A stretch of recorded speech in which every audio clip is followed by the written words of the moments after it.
Very good. Everybody, I'd like to call to order the town board meeting for Manlius, May 14th, 2025 at 6:30 p.m.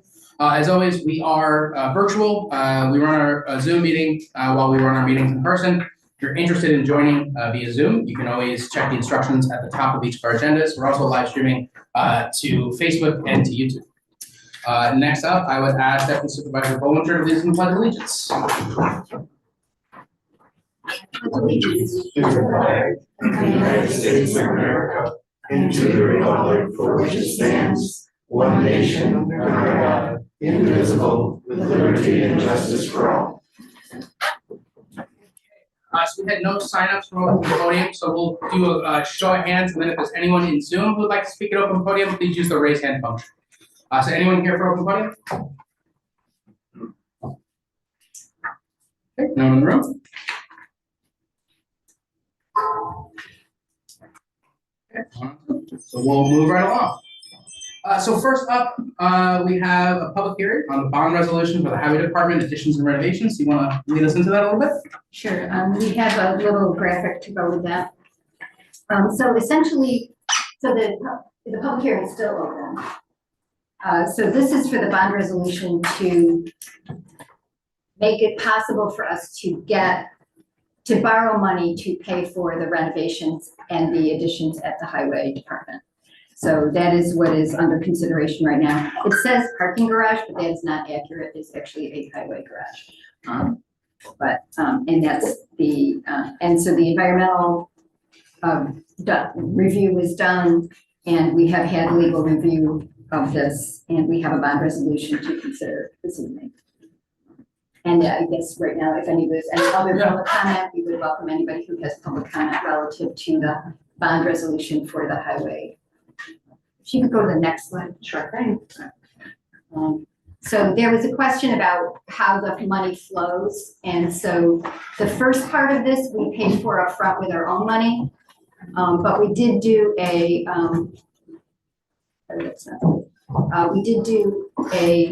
I'm sorry, there's a newer version, but yeah, this is the one I had, and that's the only two I got. that's the same. So there's a reimbursement resolution that we passed a few months ago that we can pay ourselves back with the loan for money we've upfronted if that's what we decide to do. And all of these numbers are hypothetical. This is not exact in terms of what money would actually be spent on anything, but it just gives you the ballpark of where we'd be going. The second phase would be, we do have some of our own money to put up to pay for the first phase of the construction, but eventually we will need a short-term construction loan to pay for the whole thing. And so that's that short-term bond anticipation note. So those are abbreviated BAN. That just means a construction loan or a short-term loan. And then once everything's all done and tied up and we see how much money we really spend, how much money we put forth, what kind of grants we got, all the different things, you decide, okay, this is what would be in the home version, my mortgage, after I paid my closing costs and all this other stuff, I got my mortgage. And then that would be convert to a long-term bond, which is about a good interest rate usually, although who knows these days, and would be for a longer period of time, 15 or 20 years. So that is what would come at the end of the whole project. It would be turned into an actual bond. And so that is the sort of the cycle of this. So there'll be sometime later this year, there will be the short-term loan. That's not the bond. The bond will come the year after when everything's done and we know exactly how much we need. And it cannot be more than $5 million if we pass this resolution. Is there anyone here for a public comment? Okay, is there anyone on Zoom? Please use the raise hand function.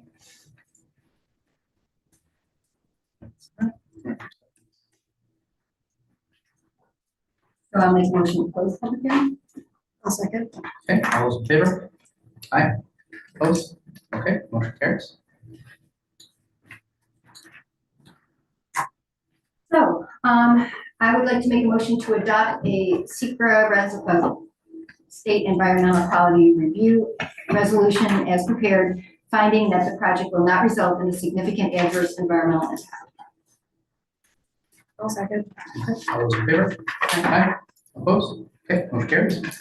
And I'll make a motion to adopt a resolution as prepared authorizing the issuance of up to $5 million in bond anticipation notes for a certain highway garage project. So this certain garage project. I'll second. Okay, all those in favor? Aye. Opposed? Okay, motion carries. So that's that. So next up, as we discussed previously, when we've been discussing kind of what is the town doing about a new building. So we did the renovation study that let us know what it would cost to stay in place here and not, and not build a new port and town facility. And we have that report that's been posted on the website for quite a while now. And so we have been working with a local partner, actually the Fayetteville YMCA. They've got a piece of land back there that has been mostly unused, completely unused for I think about 15 years. We've been having some pretty productive conversations about siting the building there. Still up in the air about terms and everything, but we are working with them to get a letter of intent signed. And so that way we can really move this forward. But what we did was we met with VIP who did that renovation study. And the kind of a continuance of that, we had them put together a proposal so that we can find out, on that site, what is it going to cost to build a new facility, new police department, new building, new everything like that. And so we've got that proposal. I think everyone's had it for a couple days here. And just as a reminder, what the end goal is this is going to give us a number that we can then put in a bond resolution and then put on the ballot in November. So what we are doing is the short-term goal is for the July 23rd town board meeting. We will at that time, at the very least, pass the bond resolution. And then that puts it up, and then we're going to make it a mandatory referendum so that it ends up on the November 4th ballot, I think. And so between now and July, we're going to be working on coming with that number with VIP. And then between July and the election, we are going to have a number of open houses, information sessions. We're hoping to be able to get both of the high schools for one, do one here, have some materials prepared so that people can ask questions. And essentially our goal at this point is to give everybody as much information as possible so that when it comes time to vote, everyone can make the best informed decision they can and decide whether or not we move forward with a brand new building project. Any questions from the board? I have a statement. Okay. So I am committed to giving the residents of the town of Manlius the power to decide whether to have a new town hall via the vote in November ballot. I've advocated for a community engagement process to learn from you, the voters, what you want to have in your town hall. Before we spend more than $50,000 to engage a company to prepare concept floor plans, I believe there needs to be a process consisting of community meetings, a survey, and/or focus groups, such as what John just mentioned. I recommend that the town board form a task force or advisory committee to take the information already gathered and facilitate interactive dialogue with a substantial number of residents to better understand what residents want to utilize at their town hall and what they are willing to pay for. I do not think an adequate process can be implemented in time to get this measure on the ballot in November 2025. There has not been enough community engagement about the need, design, location, or cost. There are too many unknowns for me to be comfortable moving forward with this resolution at this time. Any other comments? Any questions?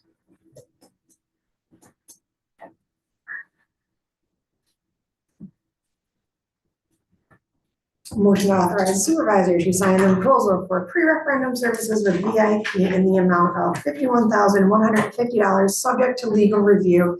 I make that motion with the understanding that this is exactly what our residents have expressed to us to do based off of the other meetings we have had with moving forward with this building project. They've asked us to do these studies. I'm going to vote yes on it, although I agree with Deputy Supervisor's, desire to have as much public engagement as possible as police committee member and, well, chair now.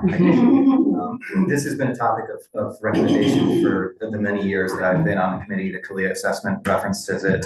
And so although we could take longer, I do not want to take longer to assess for a new property.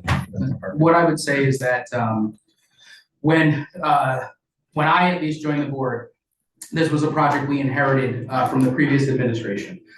This is something that had been talked about for years. And I know that there are a lot of people that don't think we need a new facility, and part of this is to explain to folks that we do need a new facility. But I refuse to be someone who's gonna say, let's kick this can down the road because we've got to study it more, we've got to do more.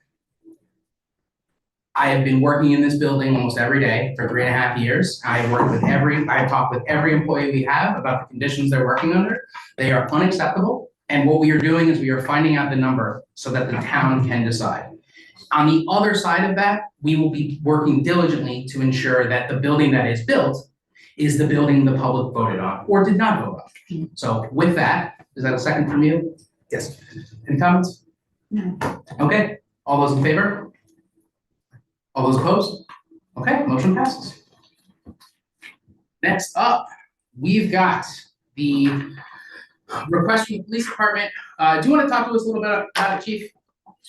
Thank you. I appreciate the opportunity to have this before the board.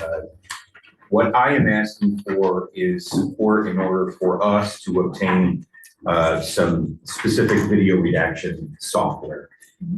As we know, we work in a world in which that we get a lot of requests for reports, and also because of our immense amount of video, our officers all wear body worn cameras, our cars all have cameras assigned to those cars. When there are cases in which that interconnect and copies of reports are sought, and it can be anything that we may catch you from an accident scene, from insurance companies to disputes, all sorts of interactions with the public, there's a significant amount of requests for that FOIL footage. In order for us to comply, we need to be able to have the power to redact some of that video. So should those police officers being at home and video is taken where there are children's faces in it, or there's documents on tables or things of that nature, we need to be able to redact some of those items before we can lawfully then release that information. The laws have been evolving, and as they evolve, it is clear to us that that as they evolve, the demand is getting greater. And we want to be able to meet and keep up with that demand. And right now we do not have any video redaction software. We tested a number of different vendors. We actually used them and tested them with actual requests from citizens requesting for release of video. So we did it in a real world environment in cooperation with those vendors to see what would work for us. And came up with the recommendation for this one product. And that in our proposal also includes an upgraded laptop computer so that we can utilize to meet the software specifications, because it's fairly demanding. Any questions from the board? I have a question. The proposal had, I think it was 3 computer options listed in there. Which Yes. one are you gonna go with? The Thank you. Amazon one? So there were 3 options to include utilizing our IT provider to be able to assist on the purchase of the computer. We're pretty confident that we can do that on our own to gain some cost savings and implement it. We've become familiar enough with the product and with the software that we were able to request a lower price in order for us to be able to acquire it on our own and not necessarily need the additional support. Just off the top of your head, do you know how much you were spending previously on these redaction of videos? Well, it's time that you're spending. Right. It's a significant amount of time, but we weren't redacting. We weren't able, we did not have redaction software. So when it came to large amounts of video, we were having to turn to outside vendors. This in the law doesn't allow necessarily the recoup of all of those expenses, and they're significant. So this should not only reduce that amount of time, but also some of those expenses. This is quick. We are identifying this is quickly becoming a significant job within the organization. And right now we have a lieutenant that fills in and works with our front office staff to ensure that we're compliant with the requests and compliant with the law. in the video that you're uploading to the software, that software does it just stay with us? Does it go into their? No, it stays with us. It's not on the cloud. Our video, we own our video. So there's many different vendors from the body worn camera and car manufacturers that will actually stay on the cloud. And a part of that process, of the cloud process, they will include some of that within those costs. Those costs are significant. We chose a while back to not utilize that and to maintain our own hard drive and maintain our own video. That's why we're purchasing this separately. This is for a one year trial, right? So yes, it is. Thank you. Thank you. Yeah, I have no doubt that demand is just going to continue to grow. I mean, that's the world we're in. Video evidence is everything, and the clock is ticking once, you're in investigation mode. So Absolutely. we're going to pay for it either way. So might as well do the work in-house quicker. Thank you for your consideration. With that, I'd like to make a motion to approve the proposal from K-Scar Studio for video redaction software in the amount of $4,545, subject to legal review of the agreement. I'll second. Okay, all those in favor? Aye. Aye. Opposed? I'll abstain since I was the discussion. Motion passes. Thank you. Thanks, Chief. Okay, so next up, we talked a little bit about this towards the end of the last meeting. So what we have next up is it's a piece of software that is focused on budgeting transparency. And so what this is going to do is right now, I'm sure many of you know, when we present our budget, it is in a 114 some odd page PDF that is sometimes searchable, sometimes not, and it's very difficult for anyone to really understand what our budget does with that piece, with that presentation. We have had presentations like PowerPoints that kind of try to explain it, but again, it's very hard to fit that much information. And so what we're looking at is a piece of software that will allow us at every step of the budget process to upload the current budget to our website in a easy to read, easy to understand, easy to search, interactive tool, so that if someone wants to know what we're spending on salt at the highway department, they should be able to find that out for themselves. They don't have to ask for it. They don't have to search through this massive PDF. They don't need to foil it. So, our real hope with this is not only is it going to make it easier to digest the budget and understand the budget, but it's going to very much change I think the perception of how the budget transforms over time, with the tentative, the preliminary, and the final adopted. So I'm very excited that we were considering this. I think it's going to be really important. I know Councilor Neshi, who's not here tonight, really was pushing for this, and we had been looking at a more expensive solution. We were able to find something that just fit the needs that we have, just something to share with the folks. And just as a reminder, the FOIL redaction software, as well as the budgeting software, because we bought these new owls and saved a substantial amount of the ARPA money that was allotted for those microphones, some of that money was reappropriated for basically these two pieces of software. We didn't know. We decided to put, I think, $15,000 aside, and the next day we knew we had two contracts that we're going to spend most of it. So, so that is something. So that this year it's ARPA, and then we'll absorb the yearly cost of this as we move forward. So, any questions on that? This would be in place. This is more to you. Yeah. This would be functional in time for this year's budget cycle. Yes. Yeah, that's beautiful. You heard me at last meeting. I'm a huge fan. This gets us a step closer to a participatory budgeting process. So I love it.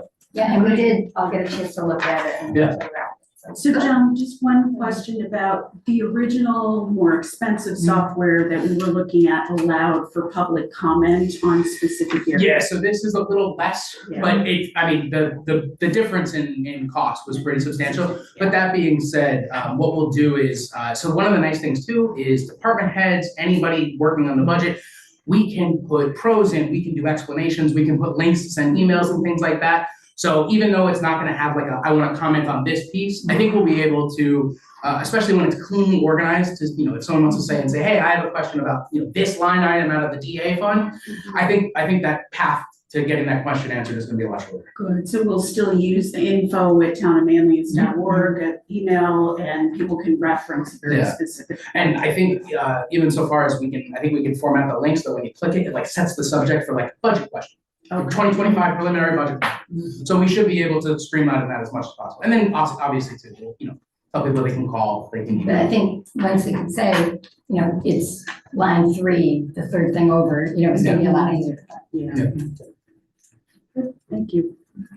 And there is narrative, so if there was something like a one-off that particular year you were gonna do, you can actually put a narrative saying that's why this is different. And it'll be nice too, because the tool will show every budget. We can actually, if we get really aggressive, we can start uploading old budgets. But this, one of the big things is this first year, but then year to year, we will build a pretty good repertoire of all of our budgets that you can, kind of go between. And and once really it's in, understand. we're not taking that, so. it'll be- Exactly, yeah. When we get it. As yes, we really could just put this year's budget right into it. It should be, everything we've been told is that it's pretty straightforward, so. Nice. Love it. And this very well might be the first use of DocuSign for us. Contract management. All right, So I would entertain a motion. so, are you going with that? Sure. Motion to approve the supervisor to sign the service order from ClearGov dated May 12th, 2025, subject to legal review. Second. Okay, all those in favor? Aye. Aye, opposed? Okay, motion carries. Next up, Joe, I think you were gonna talk to us a little Yeah, bit about sure. this. So if you remember a couple of weeks ago, we approved a motion authorizing us to engage Onondaga County to help us with our stormwater management. We sent the resolution over to the county. They asked for some additional language to be included to authorize the town to enter into an intermunicipal agreement with the county, which we typically do. So that's the resolution you have before you tonight, is authorizing us to enter into an intermunicipal agreement subject to my final legal review.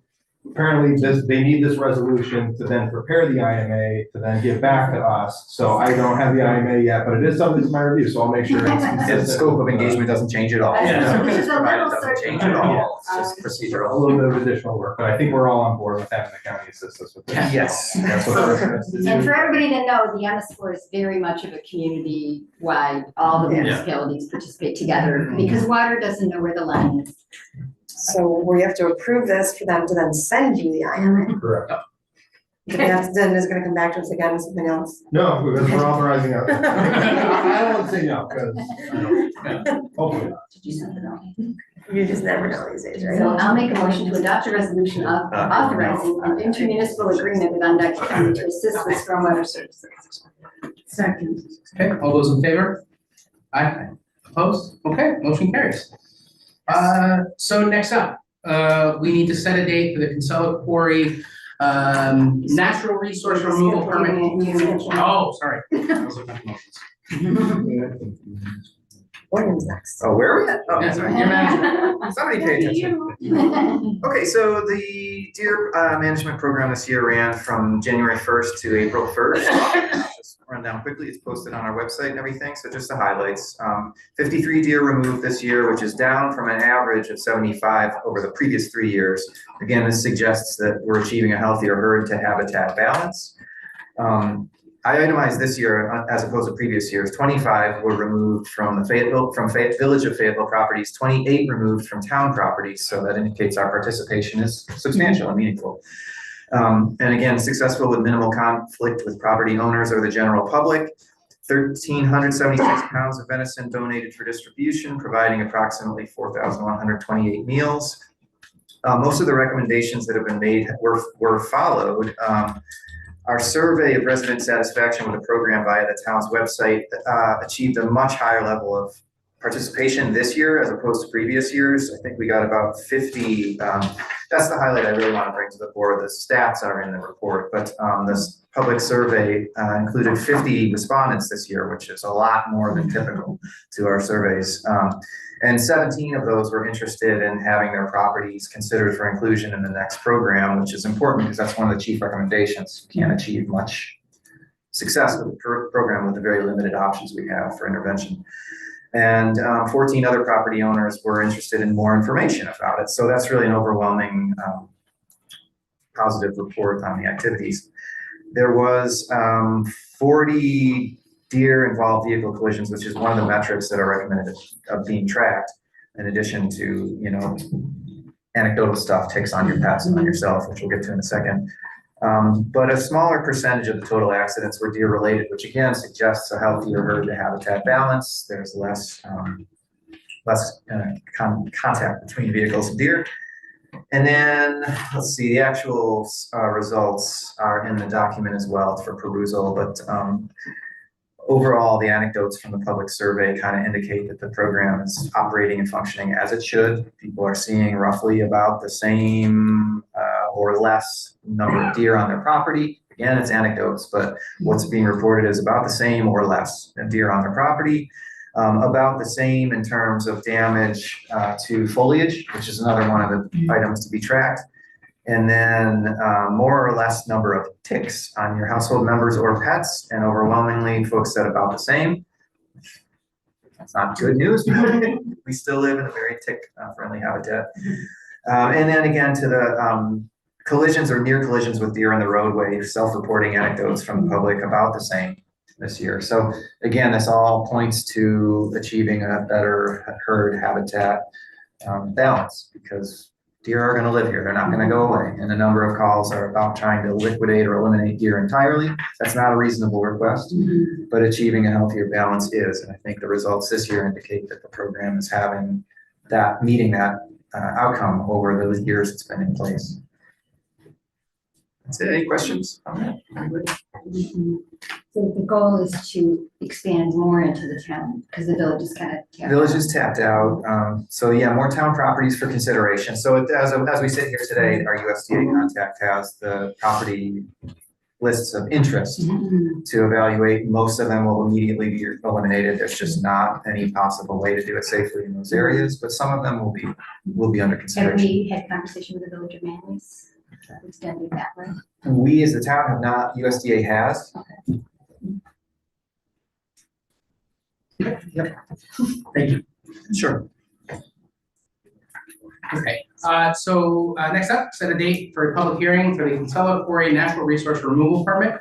So just as a refresher, we did just do this, exactly, but subsequent to when we renewed the permit, we adopted a zone change to increase the acreage of the site. And so this permit application is to include that new area.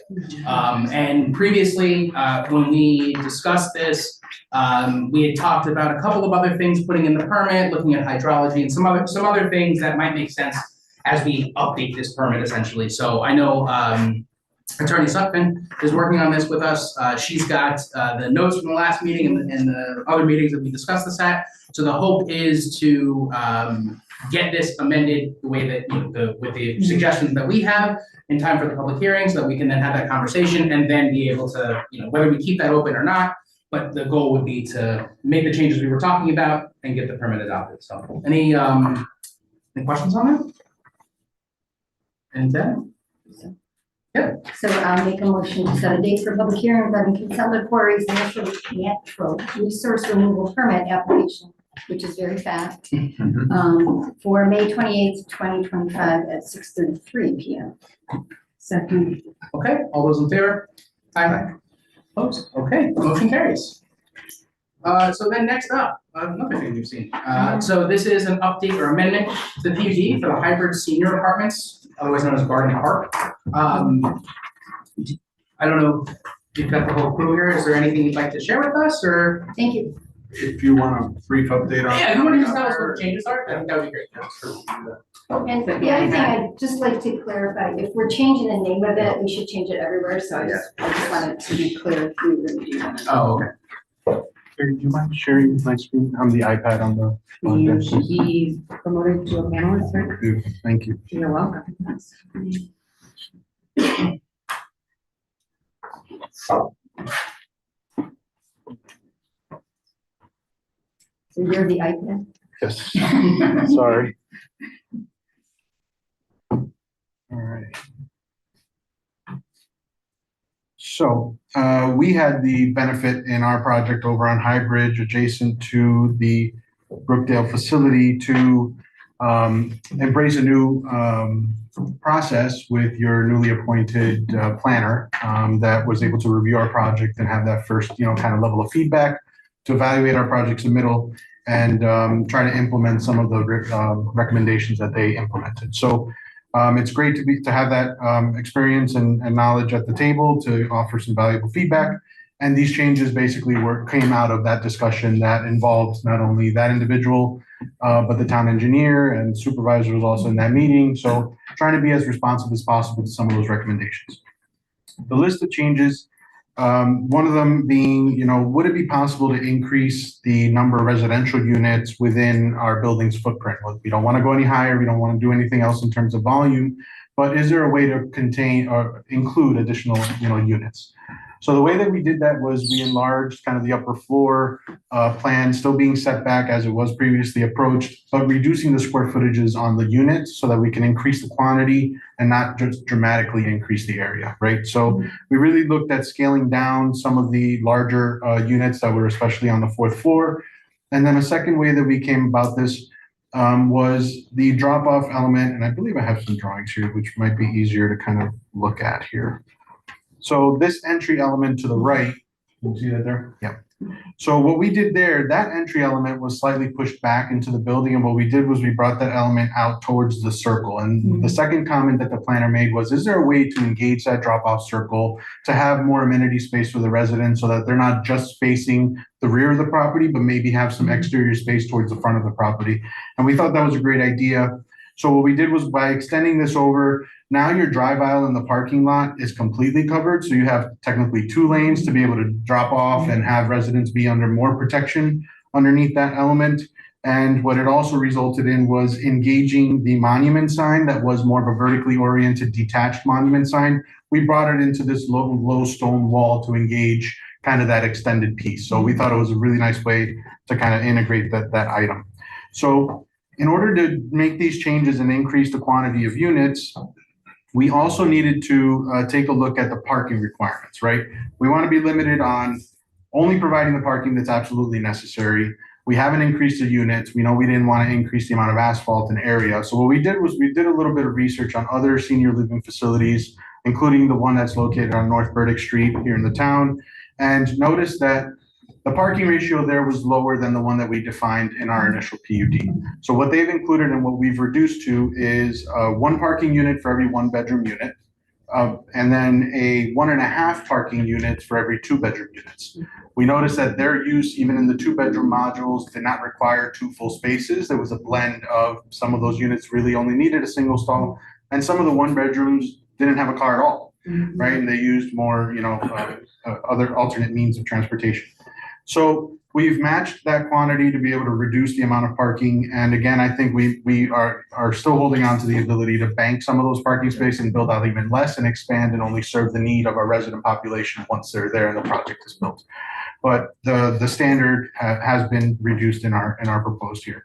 So that caused our adjusted parking layout to reduce from 156 parking spaces total down to 134 when we meet those ratios. More apartments. And that's with more apartments, Yeah. correct. So our apartments have gone from 90, what was our last number?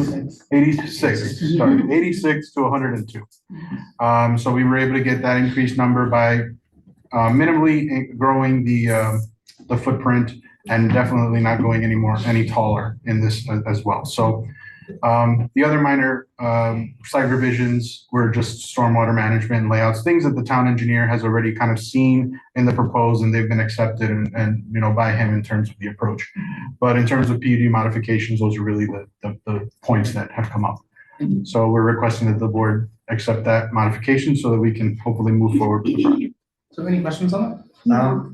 A couple. A couple. Sure. Could you clarify the level of care? Is this assisted living or independent living? Independent living, it'll be a senior community, 55 years and older. All right, thank you. Yes.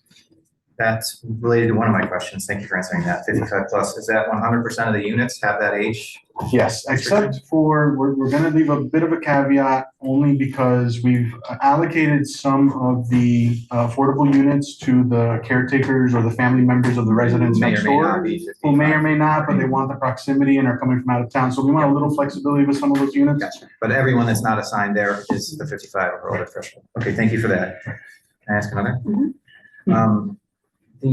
So have all of these changed to the district plan? Have they all been considered by the planning board already? Or do we have to- They took a look at the submission. They didn't want to take any action until we came back to this board to modify the PUD. Yeah. They mentioned that if they had any comments, they were going to bring them and present them to the board, but we haven't seen anything. Okay, great. And Then I we're just think it's scheduling been- the public hearing. And it's been generally agreeable, because again, and I want to thank everybody for allowing us to move in the direction of bringing on a planner, because I mean, it really changed this project for the better, in a way that I don't know if we would have been able to otherwise do. But everything's been coordinated with the planning board, and they're aware of the changes that are coming through, and I think, They'll get us there. yeah, you're moving towards site plan approval. This is just, we need to amend this before you get Yes, there. they couldn't make comments until they were commenting on the actual PUD that qualified the project, right? So they brought us back here before making any formal comments. But I will say in general, the comments overall, they did provide some preliminary thoughts. And we think by having the planner on board and them kind of relying on that positive feedback they received, really kind of alleviated that whole back and forth process and really relied on that. That was the plan all along. Yeah, so I thought We're hoping it was the a positive time. that you would save a month or two through Yes. that, and we're hoping you can give us that feedback eventually. And honestly, one of the biggest takeaways was we were sitting there and we're like, well, why didn't you think to do this? And they were like, well, we didn't want to make it more complicated. And it was like, oh, we just had 3 months worth of planning board meetings in an hour. So it was really something special, and I'm excited to move this forward. So we could theoretically approve, theoretically, after public hearing, approve this amendment to your PUD on May 28th, and then a subsequent planning board meeting, they can go ahead and approve the site plan. So, thank you. I hope it's that quick. I would like to see, Yeah. go ahead. So with the changes in the increase of the units, are you also increasing the affordable units that you're having? Well, we will hold the proportion, like the percentage that we Okay. committed to in the PUD. So on the parking, there's a lot of evidence that our existing code is over parking than what is really needed. So I'd be very curious what you find with the 1.5. I think that even a 2-bedroom is often not because somebody's really living in the 2-bedroom, it's a Right. guest. So I think I would be really curious what you find at the town center. Their parking lot is very full. And I think that they have reached the level where they have exactly the parking that they need. So I'd be really curious what your findings are with that, so that we could maybe go forward with Yeah. amending our code in the future, because with the PUD, you don't have to follow the regular code, but we probably would want to change the regular code if we find that is actually possible. Sure. Yeah, happy to provide that feedback once we're up. I spent all day at a housing coalition workshop today, and it's a delight to be able to make this motion because we're bringing more of the housing we need to this community. So I'd like to make a motion to set a date for the public hearing regarding the proposed amendment to the planned unit development for Highbridge Senior Apartments, AKA Garden Park, or formerly known as Garden Park, for May 28th, 2025, 6:31 PM. I'll second. Okay, all those in favor? Opposed? Thank you very much for coming. Thank you, appreciate it. And then next up, town clerk, would you like to tell us a little bit about this? Sure, so, I'll make it short, we're basically looking to just change the local law, amend it so that we can run background checks versus having the applicant go out and run the background checks. As of recently, I've had so many, issues with the applicants being able to get a national background check. They're coming back with an AI one, and of course, if I have questions, I'm reaching out to the chief, and he is more than happy to come in and sit down with me and go over it. And a lot of them that we're getting just aren't detail oriented. So I've talked with some of the other town clerks in the area and tried to get a sense of what they're doing. They're currently working with a company, and they run the background check. So they get the information, they send it to this company, and then within 24 hours, they send them a national background check. And then you can make the decision from there as to whether we want to approve this listing of our permit or deny it. Also, I'd like to see us go down, get rid of the 1-year permit that we offer and only do 6 months. This way, if they want to renew it, they have to renew their background check. Because anything can happen within 6 months. Something may not hit at the time that we run the background check, and then 6 months later when we run it, it's there, we may want to deny it. So I think that's basically it, right, Joe? There was nothing else that we were looking at, right? Yep, no, that's it. Obviously, you know, we're gonna have to find somebody, a vendor to run the background checks, which we're working on. There's gonna need to be a contract with them, and we'll have indemnification language in that contract, basically saying, you know, they do something wrong, we'll indemnify the town, but that's at a later time. We actually have to pass the law first to allow us to require that. And is the intent, Carrie, that the people coming in for this permit would still be doing their background check themselves, or would you be submitting the information? No, I'd be submitting the information, so, the town of Dwight clerk, she shared with me the form that she has them fill out, and it's gathering their name, their date of birth, social security number, address, and we submit that to the background check. They do the background check and send it back to us for review, sends it directly to us. And was there gonna be a process set up for disputes, like if they disagree with that background check? So right now, the way it's set up is if anybody disagrees with my decision, because it's set up right now that the town clerk makes the decision whether to approve it or not approve it. If I don't approve it and they want to dispute it, they can go to the town supervisor and dispute it, and then he can make a final decision, bring it to the board for a decision. My hopes is once this amendment is passed, if we can get it to pass, and we get a security company involved, that the chief and I can sit down and maybe come up with a policy. You know, how long are we gonna hold them accountable? Everybody makes mistakes. We reviewed a Yeah. couple of recent ones, and the quality of the report is a big determination. I think, you know, we almost made a decision that I think we would have been sorry with. Right. And so getting more information is just gonna help make that decision a lot easier. And then especially too, if it's being appealed to me, to be able to have that much better background check, I would really appreciate that too. Yeah, the only problem, so we do this, our personnel department does this a lot, we do background checks on everybody, particularly working with children. And the only grievance or problem we've ever had is with the amount of time it takes to make a decision when somebody happens to have moved a lot. You know, that's it, but it's never like what shows up on the report, that's typically the complaint. A decision made based on what's on the report is that we've never had a grievance in that area. Sometimes people. Well, I'm sure it happens. People's Yeah. names are the same as, like, somebody's John Smith or whatever, and they end up with something on their record that wasn't them. It's not contract. So there's a fee. Yeah, in the amendment, they will pay the fee for the background check, so it's not gonna cost us anything, so they'll have the background check fee along with the permit fee that they'll pay. And you said the company that DeWitt uses can get it in 24 hours? Yes, they get it within 24 hours. Ann just showed me a company that Rec uses, so Ann and I are gonna talk tomorrow, and maybe we already have a company in the loop that, you know, Joe and I. Because that's really the aware of, problem that so- we've had when we send it to the state, because it's just too slow. Yep. That's great. Cool. Yeah. Any other questions? Entertained a motion to set the date? Motion to set a date for a public hearing regarding the proposed amendment to chapter 89 of Town Code peddling and soliciting for May 28, 2025 at 6:32 PM. Well, second. All those in favor? Aye. Opposed? Okay, motion carries. And then next up, we are setting a date for the Mulberry Lane Lighting District. Number one, this has been a pretty interesting process, and that's the Little Tiny Lighting District. So anybody have any questions on that? I just want to amend the lighting district to say it's at the end of Mulberry Lane, not Mulberry Drive, not at the intersection of town. Oh, okay. Because you already got that. Yeah, right, it's both ends of Mulberry The drawing Lane. was correct. Well lit. But with that amendment, I would be happy to make a motion to set a date for a public hearing regarding the increasing or improving of facilities of street light district number 1 for June 11th, 2025 at 6:31 PM. All those in favor? Aye. Opposed? Okay, motion carries. Anything? Okay, so next up, this is where I'll say I'm pretty excited. So, in last year's budget, we, after some conversations with the current highway superintendent about future plans, it made a lot of sense to us to establish a temporary deputy position. Not temporary for, 6 months, but, for the time that it's gonna take to make sure that we've got somebody that's ready to go, when Rob is ready to leave the department.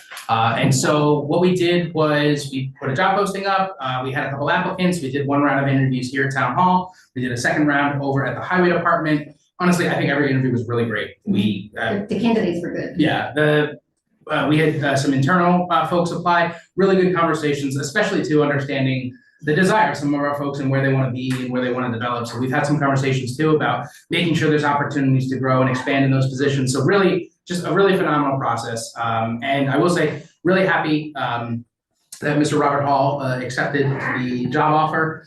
So he's currently the head of the DPW over at Fayetteville. We are working very closely with the village. We're trying to make it so it's no hard feelings, but also through the probationary period, we're talking about making it so that the deputy is available to go help out in Fayetteville as needed. Because listen, we're preparing for a tough transition. This got sprung on them, so we're gonna try to work with them as best we can to make sure that operations are still consistent. So any questions on this? What'd you say? The deputy superintendent. That's great. If there's no questions, I didn't entertain a motion.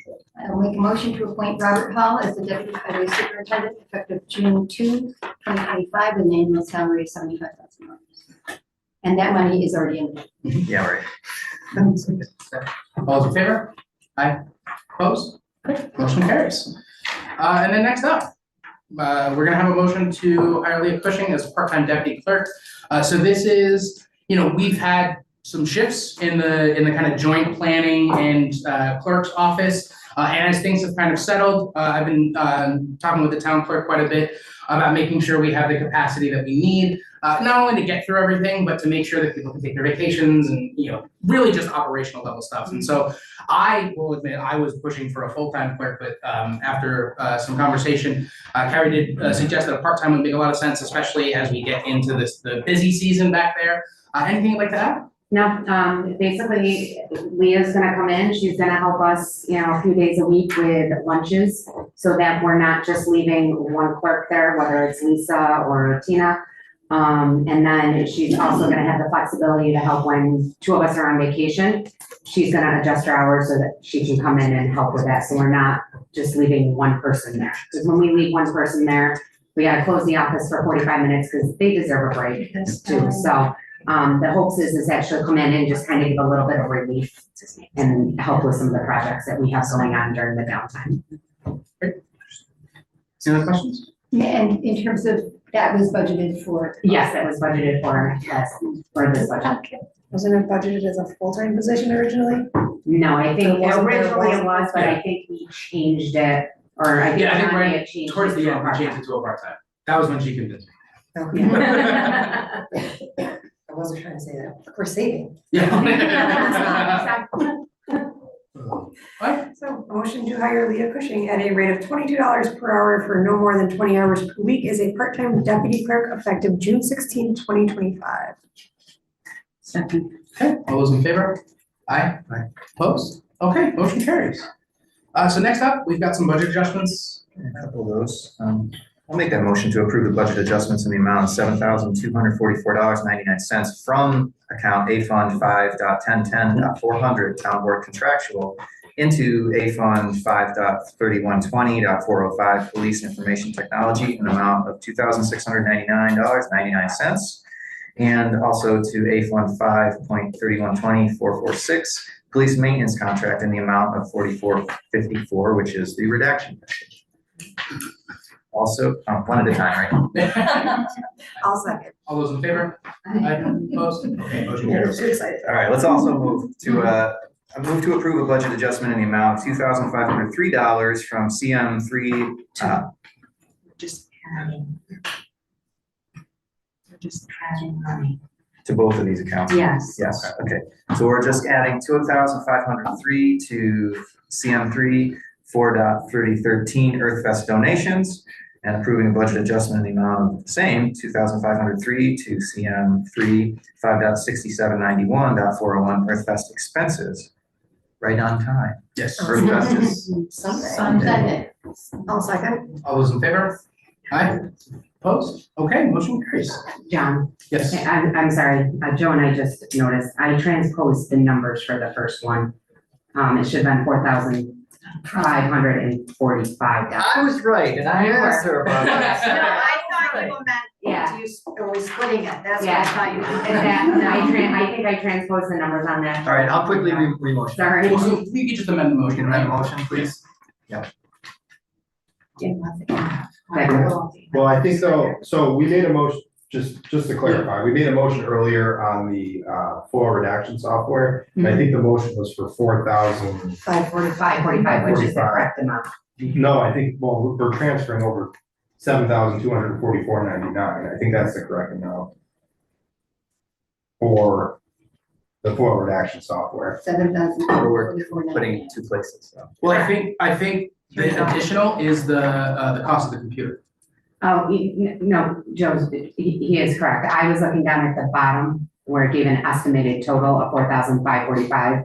But if you go Total further up, 72. when you add the computer, the software and the training, Correct. there's one for 7,244, is that what Yeah, we're talking correct. about? So That's definitely the motion you made. Yeah, it was, yeah. Right, but we only. But But for the first motion you made earlier in the meeting, we only authorized For the FOIL redaction software. 4,545. Oh, all right, so we need to redo that one. Yeah, we need to amend that. Alright, so just wanna make that So you made that one too, William, so you can amend it. Okay, sure, yeah, let's correct the amount, so, back here to you. Okay. Yeah, way up top, way back in the past.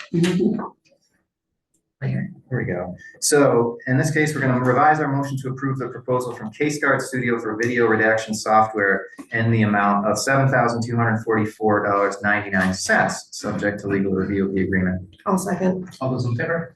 Aye. Opposed? Okay, motion carries. All right, might as well revise the last budget adjustment also. So a motion to approve the budget adjustment in the amount of $7244.99 aforementioned from account A Fund 5.1010.400 Town Board Contractual to A Fund 53120.405 Police Information Technology in the amount of 40. No, the 405 is the 2699.99. So this amount is correct. Yeah. And then. And we don't have to revise the motion. All right. Alright, thank you. But is It was this, just is the this first 40, one. is that That's correct. 44.54 correct, or should it have been So, 45? Carrie, so Caitlin is here for that. Yeah, I got it. No, correct, there was a typo at the very last number. Yep, so we do have to revise it. So we're moving the funds as mentioned, and the second pot is going into A Fund 53120.446 Police Maintenance Contract in the actual amount of 4,500. 45. 45. 45, okay, so that was the transposed number. Okay. All right, I'll second. so is both. Okay, all those in favor? Aye. Aye. We did it, thank you. Sorry about that. Bravo. Next up, and did we put this in DocuSign? Not yet. But we're gonna. We're gonna attempt it tomorrow. So we are going to, Carrie's gonna submit to me via DocuSign the supervisor's report as a first test. We're just keeping it very simple, one item on this agenda, and then slowly kind of build into that as we go. So I would look for a motion to approve the April 2025 supervisors. I'll make a motion to approve the supervisor's report for April 2025 as presented by the town controller. I'll second. All those in favor? Aye.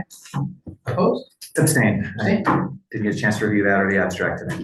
Okay, All right, motion carries. because you were in the training all day. Because that's what I'm training all day. So Talking about I've got approval of the April 23 minutes. Make a motion to approve the meeting minutes from April 23rd, 2025. Second. All those in favor? Aye. Opposed? Okay, motion carries. Approve the abstract. I'll make a motion to authorize, what am I doing? Authorizing the signatures of the, authorizing payment of the extra in $541,453.25. No winners. Nothing. All those in favor? Aye. Opposed? Okay, motion carries. Abstain. Any comments or business? I have a announcements? quick I have thing.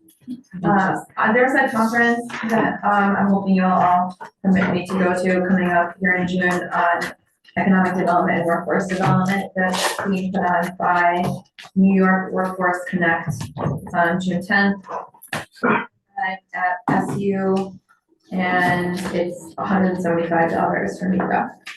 Which I think is well within the budgeted amount for conferences and things.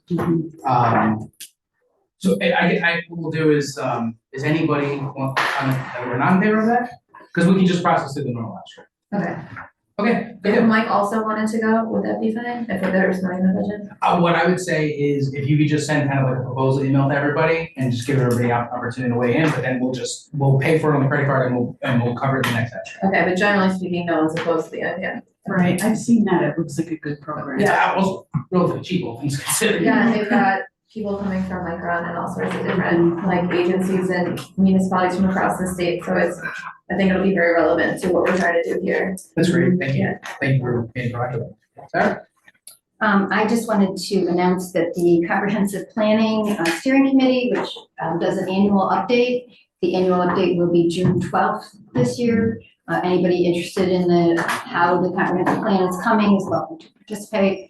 And that will be here at 6:30 on June 12th. Very busy weekend in the town. Yeah. We have the Hill Ribbon Run in Manoa. We also have the police department's open house. We also have a children's fishing derby in Manlius on Saturday. That's just Saturday. And then we have Earth Fest on Sunday at Green Lakes. Yeah, new venue, very excited. Yeah, so Earth Fest is from 12 to 3 at Green Lakes. We're gonna have several tables that are town related. Watershed Stewards is one.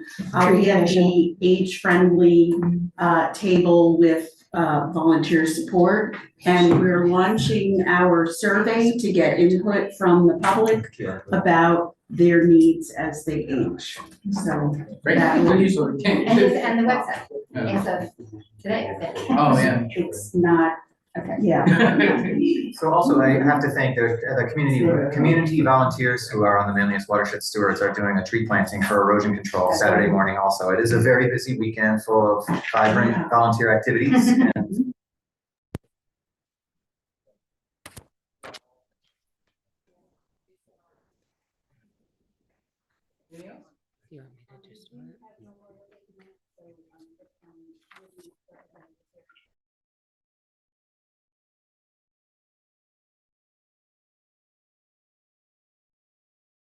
And I was searching it and I could not find any. You just got it by now. You just Okay. came. Oh, okay, that would explain. I couldn't even find any information about it online.